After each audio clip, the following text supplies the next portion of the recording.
So hello guys, welcome back to channel natin, JRS TV. For today's video guys is magkakabit na tayo ng mismong door, yung door na may lock. So first guys, i-secure muna natin yung ating hinges or concealed hinges. I-rivets muna natin ng maayos para maging swabe yung pagsarado at matibay yung pintuan.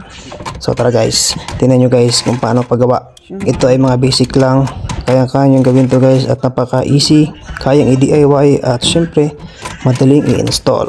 So ayan guys, let's go to the video.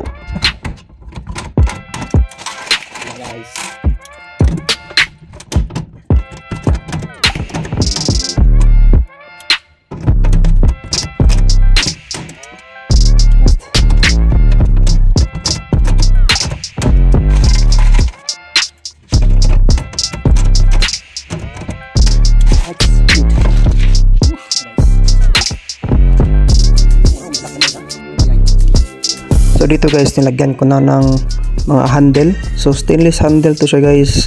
Ang drawer nilagyan ko, pati yung sa baba na double door. So ito ay bagong handle to siya guys, kasi existing niya is nawala na at iba siya sa yung nakakabit sa kabila. Kasi yan yung existing na handle niya. Syempre siniting na natin at syempre nilinisan natin para medyo presentable tingnan. Let's go! So hello guys, welcome back sa YouTube channel natin, JRS TV. For today's video guys is gumawa ako ng aluminum cabinet. This is aluminum cabinet. So sample lang to guys. So nagtataka na ba't iba't iba ang kulay ng aluminum na ginamit. So this is scrap guys, or sobra na to guys sa aming mga project before.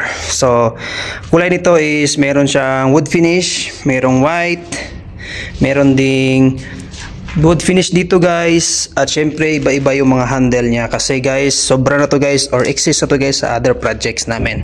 So pa-share ko kasi guys sa ginawa kong aluminum guys. So sana magustuhan nyo tong video na to, and don't forget to like and subscribe to the JRS TV and follow on my Facebook channel. So thank you so much guys, or Facebook page. So tara guys, tingnan natin guys. Ang ginamit ko dito guys is glass, 1/4 glass na reflected blue. Side by side, sa likod is glass din. Lahat ginamit ko guys is glass. So tingnan natin ang sukat ng ano to guys, ng cabinet na to. So ang width nito guys is nasa 120 cm or nasa 120 cm ginamit ko guys. Ang height nito guys is nasa mga 75. Ayan guys, oh. 75. Ayan, 75 yan guys.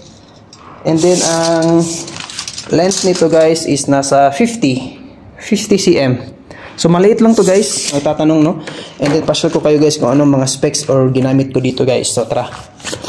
Ito mga guys, dito mga guys is meron tayong drawer. Ayan, so simpleng drawer lang to siya.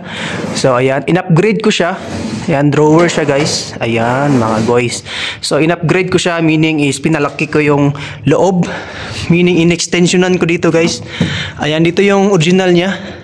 So in-extensionan ko lang yung aluminum, dinagdagan ko lang ng aluminum framing para malaki yung space niya. Ayan, medyo malaki, isang dangkal. So ayan siya guys no. So sana nagustuhan niyo tong ano. Sana yan. Malambot naman yung drawer. Maganda yung ginamit nila na, or ginamit ko na hinges, or yung tawag nila drawer hinges, tawag ba yan? So ayan. So comment down below guys no, sa may alam nitong cabinet making. So first time pala ako guys, or hindi pa ako expert dito sa aluminum cabinet guys. So sa baba naman tayo. Dito tayo sa baba is meron tayong double door. Meaning double door is dalawa siyang door, double. And then meron siyang concealed hinges na ginamit. So maliit to siya, may sa baba ng drawer.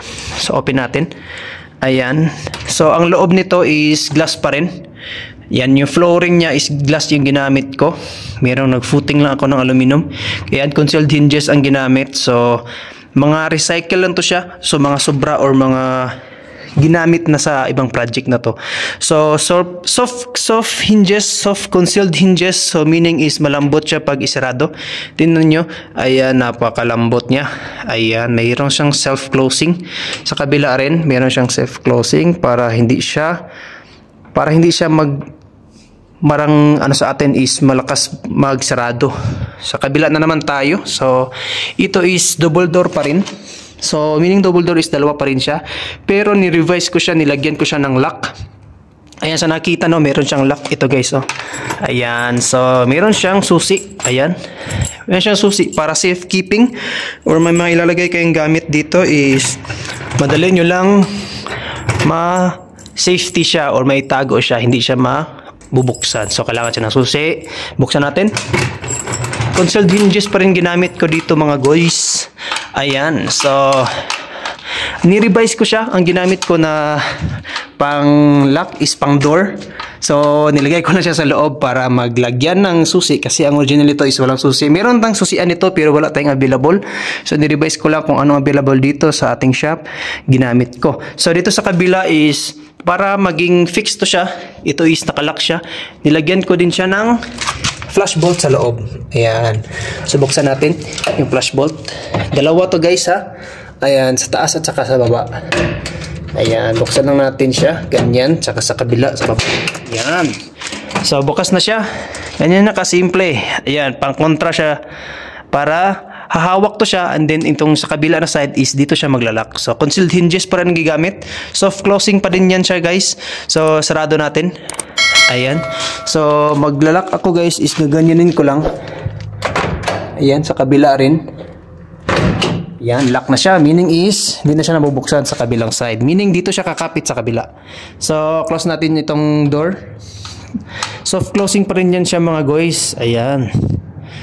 So, sana nagustuhan nyo itong gawa ko. So, sample to siya. So, lock natin. Ayan, lock na siya. So, hindi na yan nabubuksan sa loob. Safety na yung mga gamit nyo. Kung may ilalagay kayong gamit, safety na siya kasi meron siyang susian. Meron man din nabibili sa atin na ganito pang door kasi wala. Pero sa ngayon wala tayong available.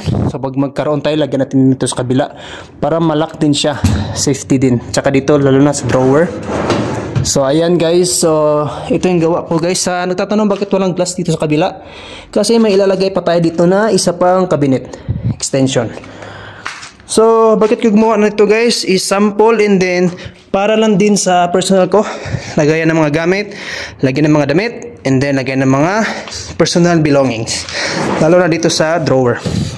So, ayan guys, sana nagustuhan yung video. Sa likod pala, tingnan natin sa likod. Sa likod guys is glass pa rin siya. Ginamit ko is clear lang. Ayan siya guys, oh. Clear siya. Wala namang problema dito kasi naka-face to siya semento o sa pader. And then, nag-footing lang ako ng aluminum guys. Ayan. Meron siyang aluminum. YP200 yan siya. Pero dapat ang ginamit dyan is tubular. Yan. Na 10 cm. So, yan. Yung flooring ko guys is glass pa rin. Yan yung hinges niya. Tsaka yung flash bolt. So, handle is ito na tong lumang handle nito guys. So, ang profile nito is pang cabinet. Ayan, kitchen cabinet usually ginagamit dito guys. Ito is wood finish na Formica. Ang sa loob nito is mayroong styrofoam. Sa baba is white Formica din. Mayroon ding styrofoam sa loob. And then sa inside nito guys is back to back Formica. Ayan. Back to back Formica siya para makapal. Kasi makapal tong profile guys. Yan. Makapal siya sa self-closing. So sana nakatulong yung video guys. And then magsawang subaybay sa ating mga video guys. JRice TV guys. Huwag kalimutan mag-subscribe, mag-like, and mag-comment guys. Lalo na kung mag-comment kayo guys kung may mga improvements ba ako nagagawin dito. So need ko ng comment nyo guys kung anong masasuggest nyo. And then okay na ba itong gawa ko guys? Pasado na ba? Or meron pang i-improve? So natatanong na bakit meron mga rivets dito. Kasi ito yung mga luma guys, mga dati mga may mabutas-butas na siya. Ito yung dating ano niya, handle. Kaya lang wala ng handle, parang kinuha na. So nilagyan ko na lang ng rivets. Then sa other is nalagyan ko na ng mga silicone para hindi pangit tignan. So ganyan guys, sana nakatulong yung video. And don't forget to like, share, subscribe. Hit the notification bell and see you in my next video. Thank you so much guys. Peace out. I've come so far away from home.